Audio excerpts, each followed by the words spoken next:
The vast stretch of the nebula shimmered softly, casting hues of violet and amber across the bioorganic hull of the luminous harmony, the pride of the Dalari exploration fleet. The ship pulsed gently, alive in its own way, like a great sea creature floating through cosmic tide. Commander Tuke, veteran of 60 cycles of peaceful exploration, stood calmly on the bridge, his multifaceted eyes scanning streams of data cascading across translucent screens. He had led missions to the far edges of the mapped galaxy, encountering 12 different spacefaring species, all now safely cataloged in the Great Archive. But today, something felt different. "Unknown vessel detected," reported Navigator June, her voice calm but tinged with curiosity. "Coordinates 557 by 882. No match in the archive." Tak turned slowly, his upper membranes shifting in subtle ripples of thought. "Show me." The main viewer adjusted, focusing on a dark, angular ship drifting just beyond the nebula's edge. Unlike the organic curves of Dalari vessels, this craft was jagged and metallic, almost predatory in shape. Scars from previous battles marred its hull, evidence of past violence. It was only half the size of the luminous harmony, but it radiated an unsettling sense of danger. "It's holding position," June continued. "No movement, no weapons active." "Initiate first contact protocols," Teak said, his tone measured. "Power down all weapons. Send a greeting across all frequencies." Across the bridge, systems adjusted accordingly. Lights dimmed, indicating a non-hostile posture. Transmissions pulsed outward polite invitations in the universal code developed through centuries of interstellar diplomacy. For several minutes, there was only silence. Then the communication console chimed. "This is Captain Kim of the HS Dauntless," said a clear voice in precise standard. "We represent humanity from the planet Earth." Tak felt a surge in his inner membranes, excitement, awe, and a touch of unease. Humanity. The name did not exist in any Dalari record, a completely unknown species. After 6 decades of discovering predictable life forms with gentle social orders and organic technologies, this was something new. "Captain Kim of Earth," Tak replied, activating the ship's visual uplink. "We welcome you to Dalari space. I am Commander Tak of the Luminous Harmony. We come in peace and seek only understanding and cooperation." The main screen flickered. When the image stabilized, the Dalari bridge crew collectively pulled back. The human was strange. It stood upright on 2 limbs, its body encased in structured layers of artificial material, blue and gray, with unfamiliar symbols across its chest. Its face was flat, with only 2 forward-facing eyes. No visible armor, no natural defenses. It looked by Dalari standards, exposed and fragile. And yet, it stood with unwavering confidence. "Thank you for your welcome, Commander Teague," said Captain Kim. "We are on a long-range exploration mission. We did not expect to find intelligent life in this sector, but this is a fortunate discovery for us." Science Officer MI stepped forward, whispering discreetly to Tak. "Commander, their ship design is primitive. It uses combustion metals and nuclear materials. No quantum drive signatures, and yet they are here." Tak didn't respond immediately. The Dalari had long understood that technology was only one part of a civilization's story. Somehow, these humans had reached this distant region 30 light-years from the nearest habitable system, without the standard means of faster-than-light travel. He turned back to the screen. "Captain Kim, we would be honored to learn more about your people. Perhaps we can begin with a mutual exchange of basic information?" There was a pause on the human end. Then Kim nodded. "We would be pleased to share what we can. However, I must consult with my superiors before agreeing to direct contact. Our protocols for unknown species are cautious." Navigator June leaned in again. "They are scanning us, Commander. Passive sensors only, but detailed and thorough." "As are we," Tak replied. Then to the screen. "Perhaps while your superiors consider, we can begin with a cultural exchange through comms." "A fine idea," said Kim. Understanding is the foundation of diplomacy, after all. Over the next few hours, the ships remained in stationary orbit of one another, exchanging data packets, basic linguistic structures, planetary details, historical timeline. The Delari learned that Earth was a blue-green world orbiting a yellow star, third in its system. Humanity, according to the records, had achieved faster than light travel only recently, using something they called a fold drive. The concept was intriguing to Delari scientists, an inefficient and primitive method, but clever in its own way. But the Dauntless continued to raise questions. "It doesn't make sense," Science Officer MI said during a private briefing. "Their vessel has multiple redundant systems, reinforced bulkheads, and high compartmentalization. Far more than necessary for exploration. And the whole damage, it's not from environmental hazards. It's from weapons fire." Tuak's skin shifted to a pale green, a sign of concern. "A warship," he murmured. "Disguised as a survey vessel. Possibly. And the weapons deactivated now, but from our scans, they're powerful. Out of proportion with the rest of their technology. It's as if their priorities skew toward offense." The Delari were not naive. They understood the necessity of defense in a sometimes hostile galaxy. But in all their travels, they had never encountered a species that clearly prioritized military capability over exploration or knowledge. Just then, the communication console lit up again. "Commander Tak," said June. "New transmission incoming from the human vessel. Captain Kim requests direct dialogue." Tak straightened. On screen, Kim's image appeared once more, posture more formal now. Behind her stood several other humans in similar uniforms. Their expressions were hard to read, but none looked afraid. "Commander," Kim said, "I've received authorization from Earth Command. We would like to invite you and a small delegation to board the Dauntless for a formal meeting. We believe face-to-face interaction will strengthen mutual understanding." Tak hesitated. By Delari diplomatic standards, this moved quickly. Too quickly, perhaps. But the opportunity was too important to pass up. "We would be honored, Captain Kim. When would you propose the meeting?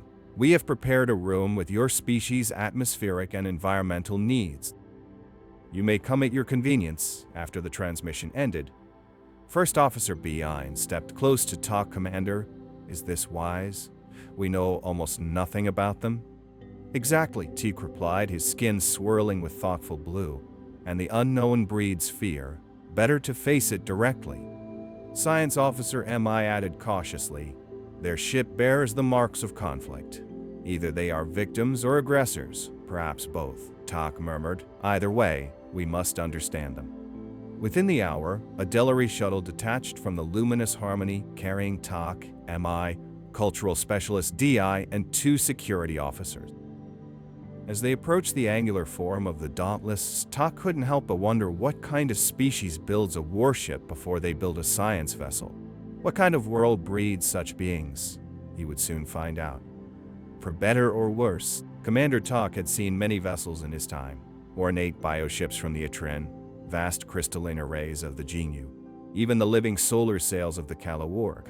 But as the shuttle from the Luminous Harmony touched down inside the human ship's hangar bay, he knew without question, the Dauntless was different. Nothing about it resembled Delari aesthetic. The interior was metallic, cold, and rugged, with exposed conduit lines, layered reinforcements, and multiple systems crisscrossing in redundant paths. Every wall seemed designed to survive an explosion. This wasn't just a ship, it was a fortress. "Welcome aboard," said Captain Kim, stepping forward with an outstretched hand. Her voice was calm, professional. Her figure, though small compared to the Delari, radiated a confidence that felt almost dangerous. Her gesture matched the traditional Delari greeting posture, though slightly altered. Tak returned it politely. Kim clasped his hand firmly in what she called a handshake. The strength in her grip surprised him, not from brute force, but from a steadiness that spoke of control honed through habit and repetition. "This old girl's been through a few battles," Kim said, patting the bulkhead affectionately.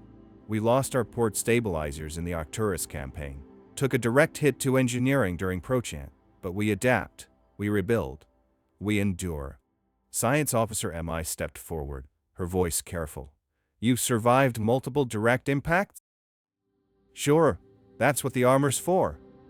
Kim said it like she was talking about rain, a nuisance, not a threat. The Dolari delegation was silent for a moment. Ta-2. Skin flushed with blue spots. The Dolari expression of disbelief. For their species, any serious attack would usually trigger retreat or evacuation. Their ships were built to flee, not to fight. You speak of battle so casually, Teek said slowly. Were many lives lost? Kim's expression shifted slightly.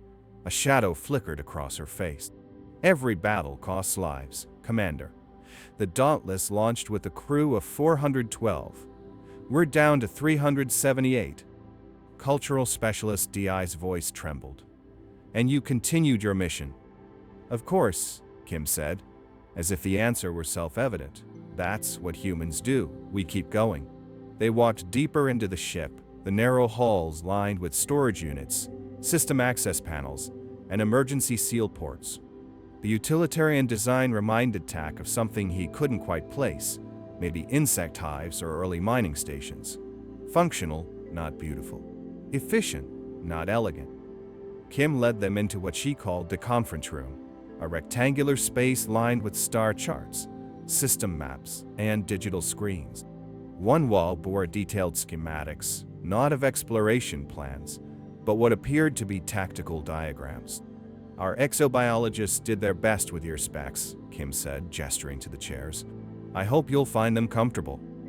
The Dolari delegation sat carefully. The materials were unfamiliar, firm but flexible. Tak studied Kim's officers as they entered. First Officer Lee, Chief Engineer Park, Science Officer Su, and Security Chief Deo. All bore similar uniforms with minimal ornamentation. All carried small black devices clipped to their belts, tools, perhaps, or more likely weapons. We've prepared a short overview of human history, Kim said. But before that, would you like a tour of our ship? We find that walking through another species' living space says more than any formal presentation ever could. Tak nodded. We would be honored. As they moved through the corridors, the differences became starker. The Dauntless had no relaxation chambers, no communal gardens, no meditation pools. Instead, there were weapon stations, maintenance tunnels, and what the humans called battle damage control centers. In one corridor, Chief Engineer Park pointed to a section of hull plating that was clearly newer. Direct hit from a Relin destroyer, he said. Blew out 3 decks, lost 17 that day, and you repaired it, and continued? He asked, astonished. What else would we do? Park said with a shrug. They passed a wall covered in small metal tags, each etched with names and faces. Our fallen, Kim explained softly. We carry them with us, always. Silence followed. On the engineering deck, the Dolari were shown the human reactor, a terrifying construct, all heat shielding and flickering containment field. This is the beast, Park said proudly. She's temperamental, but dependable. We've pushed her to 120% output before. Held up just fine. Your technology seems unstable, MI said cautiously. Only if you don't understand it, Park replied with a smile. In the armory, they saw racks of weapons, projectile launchers, plasma blades, and other devices with no analog in Dolari culture. Every crew member is trained in basic combat, said Security Chief Deo. Even medics. For exploration? DOI asked, visibly unnerved. In our experience, Deo said, exploration and survival go hand in hand. The medical bay surprised them most. The equipment looked crude by Dolari standards, but robust, tough. Everything was built to operate under duress. Necessity is a powerful motivator, said Dr. Jin, the human physician. We treat patients during combat, not after. When they reached the bridge, Tuk was again struck by the ship's design philosophy. The space was compact, almost cramped. Every console was within reach of another. There was no room for aesthetics here, only function. Captain on the bridge, an officer called out as Kim entered. At ease, Kim replied smoothly, then turned to talk. This is where we make decisions. Not as graceful as your vessel, I'm sure, but we get the job done. It is impressive in its efficiency, Tak admitted. But I must ask, why design a vessel for exploration with such extensive military capability? The bridge fell quiet. Kim's face didn't change, but something about her presence became sharper, heavier. Commander Tak, she said, Earth's history is long and violent. We didn't always have the luxury of peace. When we reached for the stars, we brought our scars with us. Tak tilted his head slightly. Your early encounters with alien life? Not all peaceful, Kim said. The galaxy can be dangerous. We learned that fast. And yet you continue to explore, especially because it's dangerous, she said. Curiosity is in our nature, but we're not naive. They returned to the conference room. Refreshments had been prepared synthetic but biologically compatible. Kim raised a small cup and toast to new friendships and peaceful exploration. 2K echoed the gesture, though his mind was far from calm. On the screen behind Kim, Earth hovered green, blue, and fragile. It looked serene. Your home appears peaceful, he said. It is now, Kim replied. It wasn't always. Maybe that's why we built ships like the Dauntless, to ensure it stays that way. Tak stared at the screen, at the strange vessels surrounding him, at the humans around the table who wore weapons at their waists and carried war in their pasts. The Dalari had evolved in peace, had spread among the stars through curiosity and cooperation. But these humans, they had survived chaos. They had been forged by conflict, and somehow they had emerged still reaching for the stars. Not because they were fearless, but because they were prepared to fight for peace. The Dauntless sat silent in the deep stillness of space, a dark silhouette against the glowing nebula. Within its hull, Commander Tak of the Dalari Confederation still tried to process everything he had seen. In less than one cycle, he had gone from tentative contact to boarding a vessel unlike any in Dalari records. The humans were unlike any species he had met, resilient, aggressive when needed, yet capable of restraint. Their ship was crude by some standards, but fearsomely practical. Then the alarm came.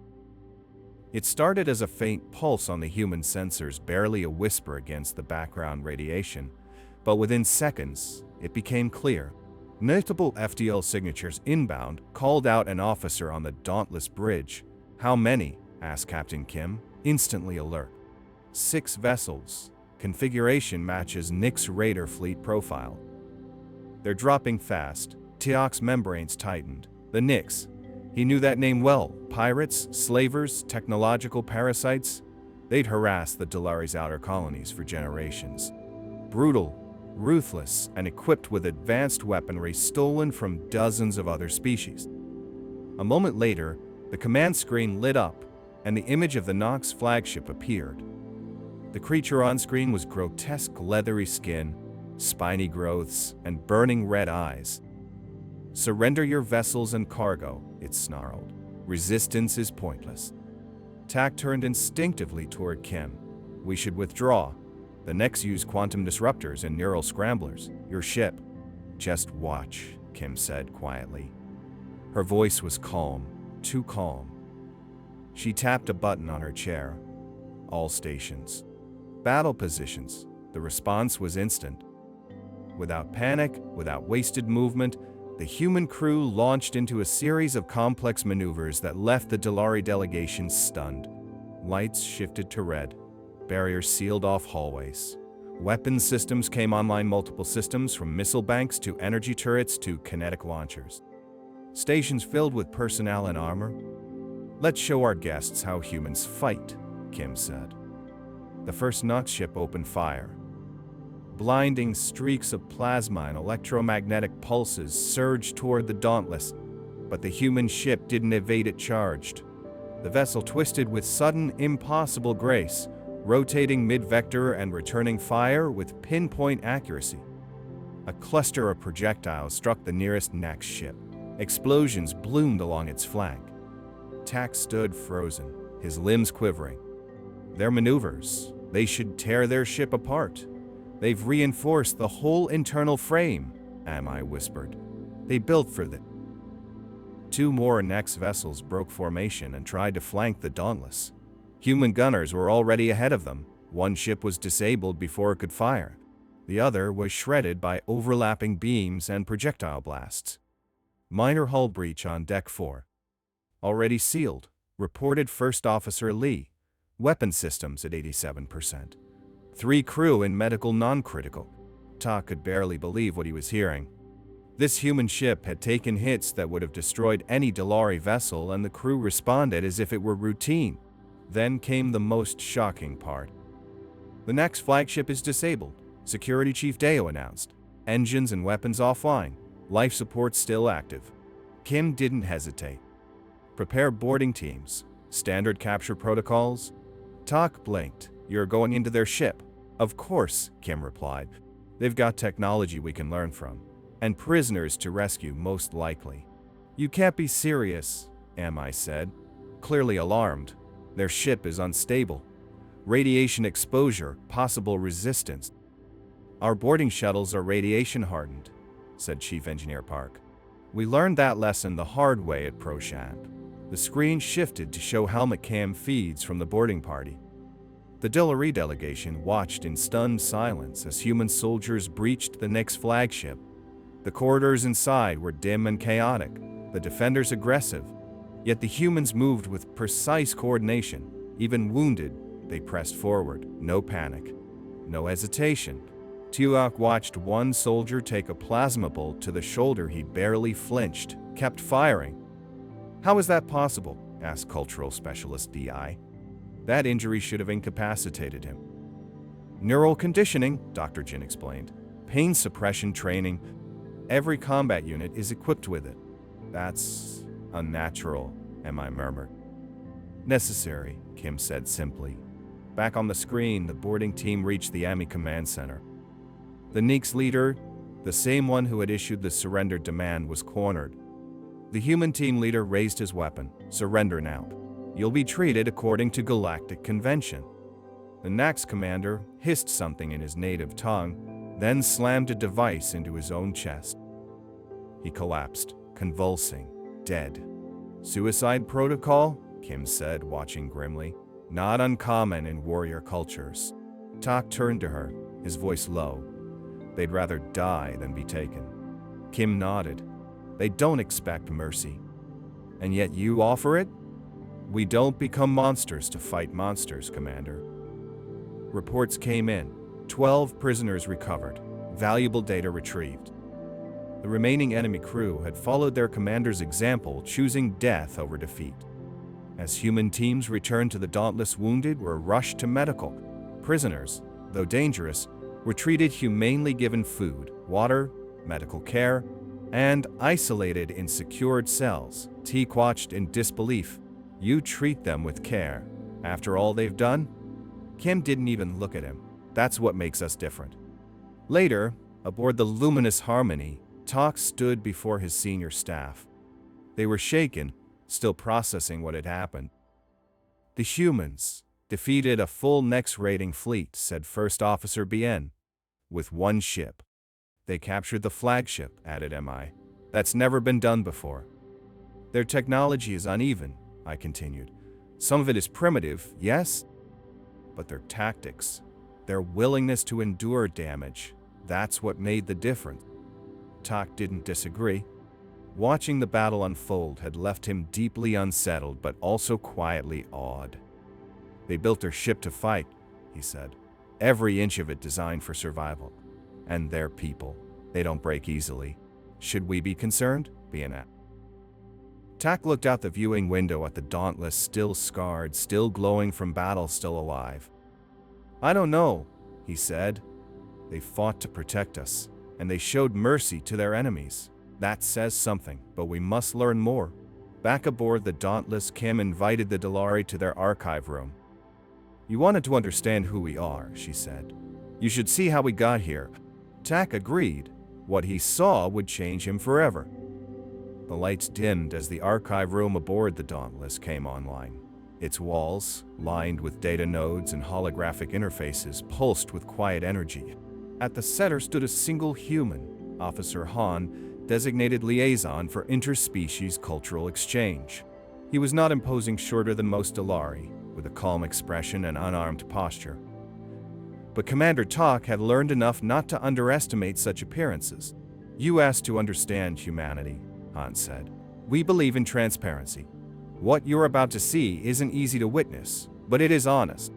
Tak nodded once, his voice low. "Begin." The lights faded fully, and the walls became windows into Earth's past. The first images were ancient, crude villages, firelit battles, human tribes warring with stone and iron. Then came empires rising and falling across centuries. TK watched cities burn, civilians flee, armies clash under flags of different nations and ideologies. "Your species did this to itself?" asked cultural specialist DI, her voice barely above a whisper. Han nodded. Repeatedly, the scenes escalated. Black and white footage showed trench warfare, machine guns, bodies lying in mud. Then came mushroom clouds towering infernos that wiped entire cities from the map. World War II, Han explained. Over 70 million dead. Entire regions leveled, and that was less than a century before our first manned space missions. Tak could hardly fathom the timeline. Delari history had been slow, deliberate, evolving over millennia with few major conflicts. Humanity, by contrast, had sprinted from swords to satellites in the blink of an eye, carrying its blood-stained past with it. "How did you recover so quickly?" asked Science Officer MI. "From all of this, adaptation," Han replied. "It's our strongest trait. We don't always learn the right lesson first. But we survive, and we try again. That's been our pattern since prehistory." The footage shifted. Now it showed coastal cities flooding, massive hurricanes, scorched forests, and dust-choked skies. "Climate collapse," Han said. "We nearly destroyed our biosphere with industrialization. Millions displaced, entire ecosystems gone. But even then we adapted. New technologies, global treaties, and slowly, recovery." More images came. Global pandemics, economic collapses, social unrest. Yet woven between the chaos were breakthroughs, vaccines developed in months, satellites launched into orbit, humans walking on the moon. "Our greatest advancements often come under pressure," Han said. "Some say it's a weakness, that we need crisis to grow. Others think it's simply who we are." The screen showed the first orbital stations crude, small, built as much for military surveillance as science. Then came the moon bases, dual use again, with labs sitting next to defense systems. "You built weapons in space before you built homes," MI said. More observation than accusation. Han didn't flinch.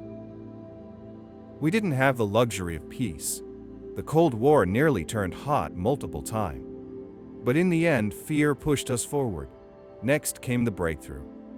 The Fold drive," Han said, showing Earth's first faster-than-light prototype. "Our first test ship was a retrofitted destroyer, not a science vessel. That should tell you something."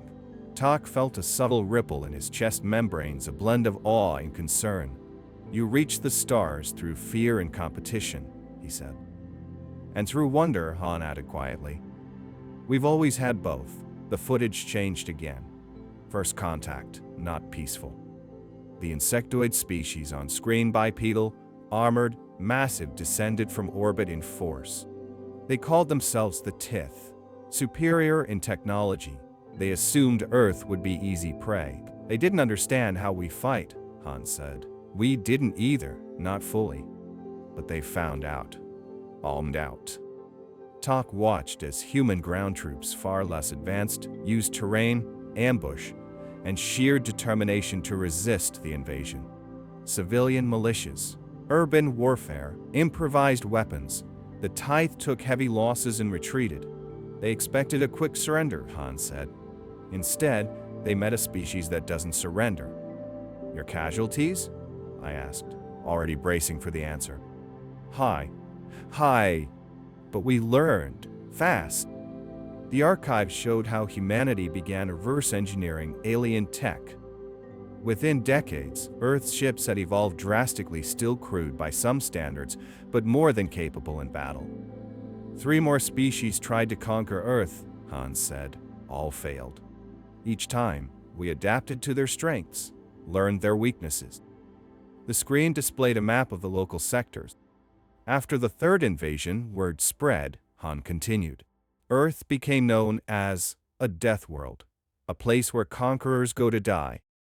Silence filled the archive. Cultural specialist DI finally broke it. And yet you still claim to be peaceful explorers. Han's expression darkened, but his voice was calm. We are, now. But we never forget what we had to become to survive. The timeline accelerated. The formation of the Human Space Federation. Diplomatic treaties, scientific exchanges. First, peaceful alliances. We began to lead with diplomacy, Han said. But our history taught us, hope is not a strategy. The next sequence showed the Scourge, a race of planet-devouring machines. The Dalari recognized them immediately. Tok's inner membranes tightened.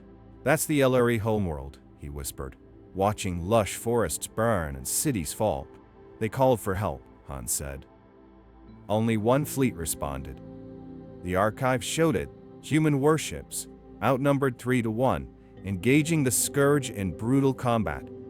Casualties were massive, but the Scourge retreated. The Alari survived. 80% of their population was saved, Han said. We lost most of the fleet, but it was worth it. Tak leaned forward slowly.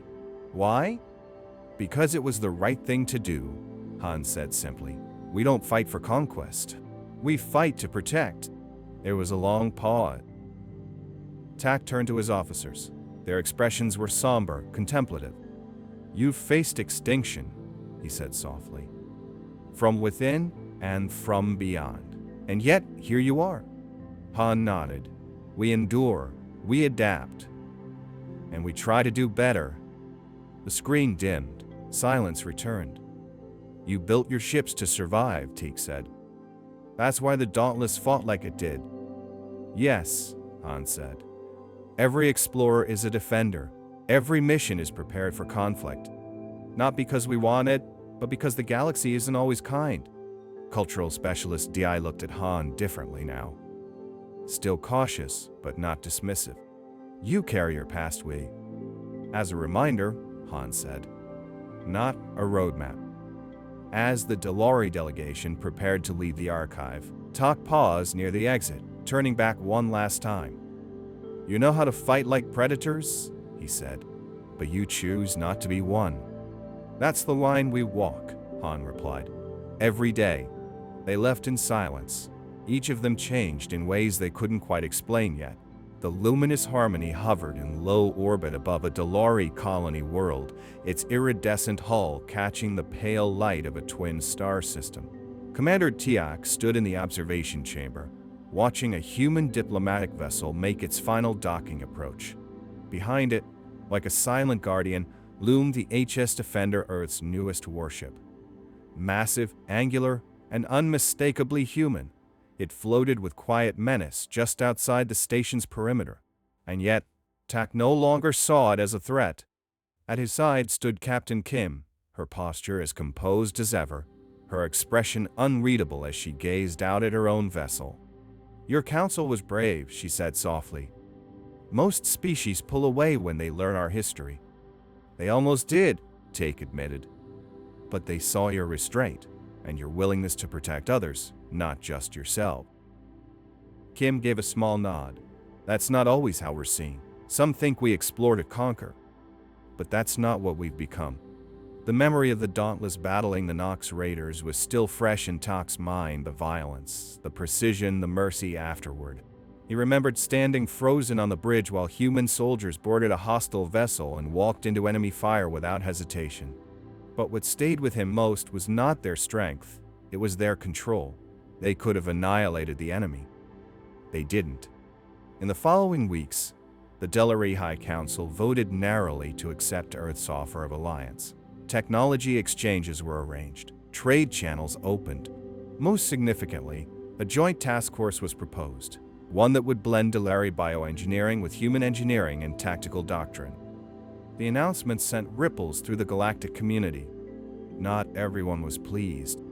The Varick Empire, long a territorial power that had often bullied weaker neighbors, began posturing. The Myrtle Consortium abruptly revised trade agreements it once enforced through economic coercion.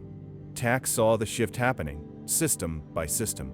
"They fear you," he remarked to Kim. "They fear what they don't understand," she replied.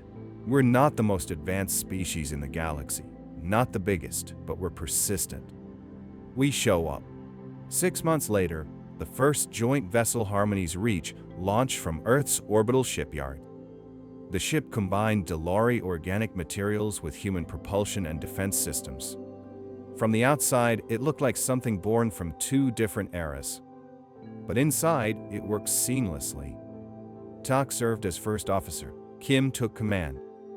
Their mission was simple: exploration. But the threats came quickly.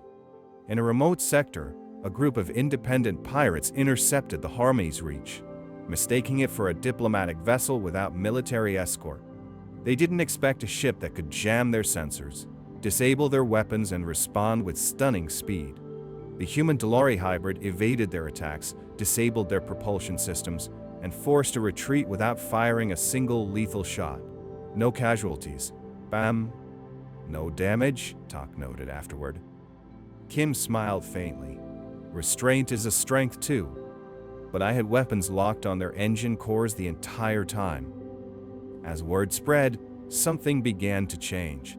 Smaller civilizations, many of whom had long existed on the fringes, preyed upon or ignored, started reaching out to the new alliance. They sought protection, cooperation, guidance. Within 2 Earth years, what had begun as a tentative agreement between 2 unlikely allies had evolved into something larger: the Galactic Cooperative. A union of now 12 species, bound not by shared biology or culture, but by a common philosophy: peace through preparedness, cooperation through strength. Tak saw how the human influence subtly reshaped Delari thinking. Where once the Delari avoided danger at all costs, now they studied risk management.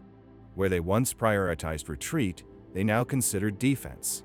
The fusion wasn't one-sided. Humans, too, learned from Delari sensibilities. They adopted bioorganic maintenance systems, upgraded their medical practices, developed more refined diplomatic outreach protocols.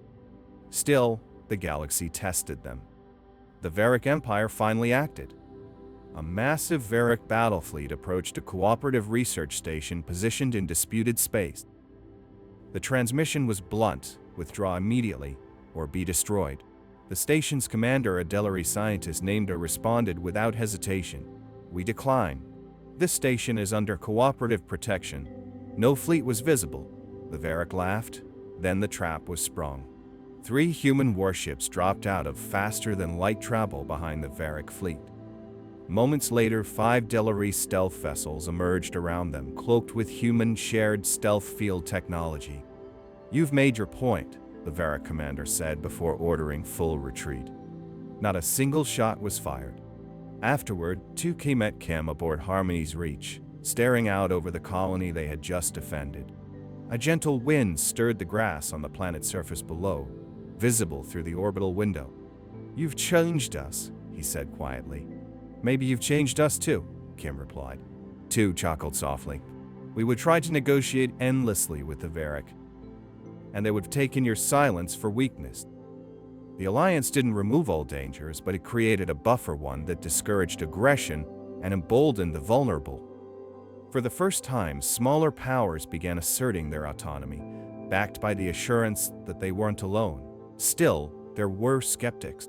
During a private diplomatic forum, a senior envoy from a neutral species challenged Kim directly. "Isn't it true your ships carry more weapons than most war fleets?" he asked. "Yes," she replied without blinking. "And yet you call yourselves explorers." Kim didn't flinch. Exploration and defense are not opposites. They're 2 sides of the same coin. We explore to learn. We defend so we can keep learning. Tak added quietly, "And so others can too."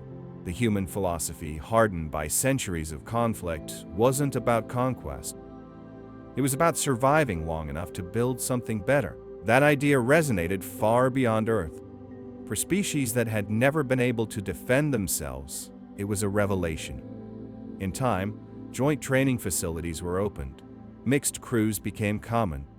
A new generation of officers emerged, trained in both Dolari theory and human pragmatism. On the 5-year anniversary of the Alliance, a ceremony was held aboard Harmony Station, the Cooperative's central outpost. Tate, now Admiral of the Joint Fleet, stood beside Kim as ships from dozens of systems came and went in peaceful coordination. "Did you ever imagine this?" Kim asked. Tate's skin shifted with soft hues of amusement. "When I first saw your ship, no. I thought you were dangerous primitives with unusually durable armor." Kim laughed. "Fair. But now," he added, "I see clearly. You're still dangerous. But that's not all you are. And that," she said, "is what people often forget." A young officer approached with a datapad. "Admiral, Captain distress signal from an unaligned world. Major seismic event. Estimated casualties in the millions if evacuation isn't initiated soon." "The nearest vessel?" Kim asked. "A joint hospital ship, Mercy Dawn." 2 hours away. TA Ki and Kim responded in unison. "Dispatch immediately." As the ship departed, its engines glowing in the starlight, T stood silent for a moment. The galaxy was not safe. It never had been. But now, thanks to humanity's hard-earned wisdom and Dolari cooperation, it was becoming something else, worth defending. The grand chamber of the Dolari High Council was silent, save for the low hum of ambient light flowing across the walls like bioluminescent rivers. 50 council members sat in concentric arcs, their skin patterns rippling with tension, curiosity, and disbelief. At the center, Commander Talk stood tall, his posture rigid but composed. Before him, a large view screen displayed the final footage from the Nox incident, the Dauntless outmaneuvering 6 enemy ships, disabling the flagship without destroying it, and treating captured pirates with mercy. When the recording ended, the room remained still. "They appear physically unimpressive," said Counselor Minute, breaking the silence, "and they use outdated technology. I witnessed it firsthand." Counselor Duke, head of the Science Ministry, leaned forward, his eyes narrowed. "You're saying a species using nuclear fusion reactors and projectile-based weaponry can outperform fleets with superior tech in raw output?" "Perhaps not," replied Science Officer MI, who had accompanied Talk, "but in tactics, redundancy, and sheer willpower, yes. They excel where it matters most." Murmurs filled the room. The very idea of such a contradiction challenged centuries of Dolari understanding. A species so chaotic, so seemingly primitive, acting with such precise efficiency. High Counselor June lifted her arm, and the room fell quiet again. "Your recommendation, Commander?" Talk straightened. "I recommend we accept their offer of alliance." Another ripple of reaction followed, some skeptical, some intrigued. "They value knowledge and exploration, as we do," he continued. "But their path was different, forged in violence, refined by suffering. They have known destruction and still reach outwards to learn, to protect, to build." Counselor Pack scoffed. "You showed us their history, endless war, near self-annihilation, invasions, weapons in orbit. Even their first FDL ship was military in design. How can we trust a species like that?" "Because they have never hidden who they are," Talk said. "They showed us everything, successes and failures. When the Nax attacked, they didn't retreat. They shielded our vessel and fought back. They risked themselves for us." The debate lasted hours, but in the end the vote was called. It passed, not unanimously, but clearly. The Dolari would enter into formal alliance with humanity. 3 cycles later, the Dauntless arrived in Dolari space again, not as a curiosity, but as an honored guest. Aboard the luminous Harmony, Captain Kim stood beside Commander Tak in the observation dome. Outside, a human diplomatic cruiser approached the docking array. Behind it loomed Earth's newest warship, the HS Defender. Sleek, brutal in design, bristling with silent weapons. "Your new ship looks intimidating," Tuck said dryly. Kim smiled faintly. "We like to make a good first impression." Formal ceremonies began quickly. Treaties were signed, technology sharing agreements ratified, joint fleet protocols established. It was unprecedented, not just between Earth and the Delari, but across the known galaxy. And others noticed. The Varick Empire, long a regional bully, suddenly withdrew its fleet from contested systems. The Myrtle Consortium, previously exploiting Delari resources through uneven trade, now proposed revised contracts more equitable, more cautious. "They're testing us," Kim said in private. "They're recalculating," Tak corrected. 6 months later, the first joint human Delari vessel launched. The Unity, an Explorer-class ship, combined Delari bioorganic hulls and environmental systems with human engines, shielding, and weaponry. Its mission: to explore deep space sectors previously deemed too dangerous for unarmed Delari expeditions. Kim commanded. Tuk served as her second. And almost immediately they were tested. In the Trawl Expanse, a pirate fleet attempted an ambush, believing the new alliance would fold under pressure. They were wrong. The Unity disabled the attackers without destroying them, then offered the wounded pirates medical care and safe transport to a neutral world. "You're still showing restraint," Tak noted afterward, watching the prisoners being treated by human medics. Kim shrugged. "Delari influence, maybe, though I had weapons lock on their reactors the whole time." Word spread, and as it did, so did interest. Other species, some minor, some long neutral, reached out. Requests for dialogue, for partnership, for protection. In just under 2 Earth years, what began as a defensive pact evolved into a wider alliance, the Galactic Cooperative. 12 member species, with more applying, united not by blood or biology, but by shared values, curiosity, resilience, and the belief that peace was worth defending. It wasn't always easy.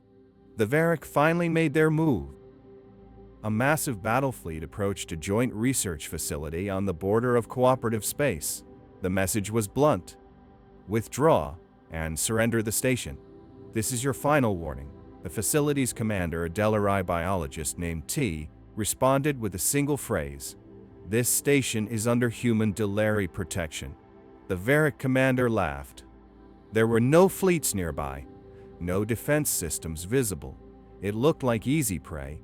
Then came the surprise. 3 human cruisers emerged from FTL behind the Varick fleet. Moments later, 5 Delari stealth vessels decloaked, flanking them. The Varick hesitated and retreated while firing a single shot. Later that cycle, Tak and Kim stood once again in the observation dome of Harmony Station, the cooperative's growing hub. Ships from a dozen species came and went. Research teams, patrol squadrons, diplomatic envoys. It was more than either had imagined. "Did you ever see this coming?" Kim asked. "When we first met," Tak's skin rippled with humor. "I thought you were dangerous primitives with stubborn tendencies. And now? Now I know you're dangerous primitives with excellent shipbuilding skills and the best allies anyone could ask for." Kim laughed. It was a comfortable moment earned over years of trust, trials, and victories. But peace never lasted forever. When a distant colony world broadcast a distress signal following a planetary quake, the nearest vessel wasn't Delari or human. It was a joint cooperative hospital ship. No hesitation, no orders needed. Kim and Tak gave the same command: deploy immediately. And the rescue began. For Tak, that moment captured something he hadn't known. He longed for a sense that they were no longer just reacting to danger. They were building something that could prevent it. Together, the Delari had given humanity access to advanced biotech, environmental adaptation, and long-range sensory systems. Humanity gave the Delari something harder to define. Steel, yes, but also resolve. The galaxy had expected humans to be conquerors. Instead, they became protectors. And in doing so, they reshaped the map, not with weapons, but with choices. Hard ones, earned ones, shared ones. Tak turned to Kim one last time that day. "Never judge a species by its appearance," he said softly. Kim smiled, "especially not human." The observation deck aboard Harmony Station had become quieter over the years. It wasn't due to a lack of activity, if anything, the station had grown busier than ever. The glass panels above offered a view of ships constantly coming and going. Delari BO ships, human destroyers, Myrtle trade barges, even scout vessels from the once secretive Theri Compact. Vessels of dozens of shapes, styles, and colors, all moving with shared purpose. Admiral Take stood at the edge of the deck, hands clasped behind his back, watching the latest departure. A medical cruiser, a joint human Delari vessel, was carrying aid to a frontier colony stricken by a solar flare. It wasn't a warship. It didn't need to be. Not anymore. Captain Kim approached without ceremony. She moved slower these days, but not from age, just the wear of years spent at the edge of every galactic fault line. Her eyes hadn't dulled. "Another crisis averted," she said, coming to stand beside him. "For now," Tuk replied. "The galaxy still tests us, but less frequently." Kim nodded. "They've learned." It had been nearly 5 standard years since the formation of the Galactic Cooperative. What had begun as a shared defense pact between two unlikely allies, Earth and the Delari, had grown into a network of unity spanning 3 arms of the galaxy. 12 species now stood under its banner, and 3 more were in the final stages of admittance. Together, they shared not only technology, but philosophy. Cooperation was not born from similarity, but from choice. It had started with warships, yes, but it continued through action, responding to disasters, standing down bullies, offering assistance without expectation of payment or submission. Even the Varic Empire, long the dominant threat to nearby sectors, had changed its posture. After their failed attempt to intimidate a cooperative research outpost, their fleets had returned to port. Take knew they hadn't lost their teeth, but they'd realized the galaxy was no longer theirs to control through fear. "They feared us at first," Kim said, echoing his thoughts. "They still do," Tak replied, "but it's not the same kind of fear." Kim turned toward him. "Toward him? What kind then?" "Respect," he said. "Earned the hard way." The memory of their first meeting felt distant now. Back then, the Dauntless had seemed terrifying, brutal, primitive, forged in violence. And it had been. But Tak now understood that those scars weren't just aesthetic. They were declarations. "We have survived. We are still here. And we are not done yet." In those early days, he had feared what kind of species would build warships before starships, who would prepare for death before discovery. Now, he understood. Humanity had simply learned to carry both in the same hand. Their curiosity hadn't been weakened by their pain. If anything, it had been sharpened by it. And in the years since the Alliance, that same trait had begun to shape other species. The Delari, once passive observers, now participated in active defense. Their ships still shone with grace, still whispered through space like living clouds, but they now carried shielding, countermeasures, and strategic awareness. They had not become warriors, but they had learned how to survive beside them. Other species followed suit. The Myrtle developed diplomatic escorts with rapid deploy medics. The insectoid Sualar outfitted their research cruisers with cooperative distress beacons. Even the Thari, whose cloaked scouts once watched the galaxy from afar, now opened their archives to share navigational maps and anomaly warnings. What humanity brought wasn't just tactics, it was urgency. A belief that peace was a thing to be fought for, not just hoped for. Tak gestured to the screen. A simulation of the cooperative fleet now stretched across 3 sectors. Hundreds of vessels, mixed crewed, diversified in design but unified in protocol. All of this, he said, started with one misunderstanding. "I saw a warship and thought you were dangerous. I wasn't wrong." "No," Kim agreed. "But I didn't know if you'd ever see past that." Tak smiled slightly. "You made sure I did." A junior officer entered the deck, datapad in hand. "Admiral, Captain, we've received a communication. A non-aligned colony on the edge of the Vatra belt is reporting a rapid biological outbreak. Unknown pathogen spreading fast." "How far out?" Kim asked, already switching gears. 3 days standard travel. Closest vessel is Dawnlight Mercy, standing by in medical readiness." Tak nodded, dispatched with full clearance. Inform the Vatra delegates we're assisting regardless of alliance status. Yes, sir. The officer left and Kim turned to him again. Still responding to those who aren't members, she said, almost teasing. We don't protect them because they joined, Tak said. We protect them because we can, Kim exhaled, the edge of a smile playing at her lip. You've changed, Tak. No, he said. We changed. That was the truth of it. Neither humanity nor the Delari had come through the past few years untouched. The alliance hadn't been a merger, it had been a chemical reaction, something new had formed. And the galaxy was watching. Even now, far across the sector, smaller factions were quietly abandoning piracy. A few minor empires, once hostile to human presence, now requested cooperative observers during disputes. Galactic economies, once divided by species lines, were merging into shared networks slowly but steadily. It hadn't all been easy. They'd lost ships, people. Not every first contact ended well, and there were still voices, both human and Delari, that warned against giving too much or trusting too far. But those voices were no longer the loudest. Now, the loudest voices were the ones coordinating missions, building bridges, sharing defense data, drafting joint cultural studies, planning what's next. Kim stepped back from the glass and looked around the chamber.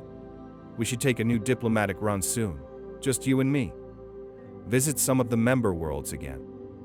Remind them who we are. You think they've forgotten? Tak asked. I think the galaxy forgets fast, Kim said. Peace makes people forget what it cost. Tak agreed, not bitterly but with clarity. They had earned peace not because they were the strongest, but because they used their strength wisely. Because they didn't strike first, but they never looked away when others did. Maybe that's our next job, he said. Not to fight, not to build, just to remind. Kim laughed. I like that. They stood for a long moment, watching a freighter depart. Inside that freighter were trade goods, yes, but also shared software, agricultural tech, and a medical team trained in both human trauma surgery and Delari gene stabilization protocols. Not long ago, that mix would seemed impossible. Now, it was standard. Tak's gaze followed the freighter as it vanished into jump space. Then he turned once more to Kim. Never judge a species by appearance, he said, repeating the line that had echoed through every Delari diplomatic hall since the alliance began. Especially humans, Kim added as always. And then, almost to herself, she whispered one last line. Because we might surprise you, again.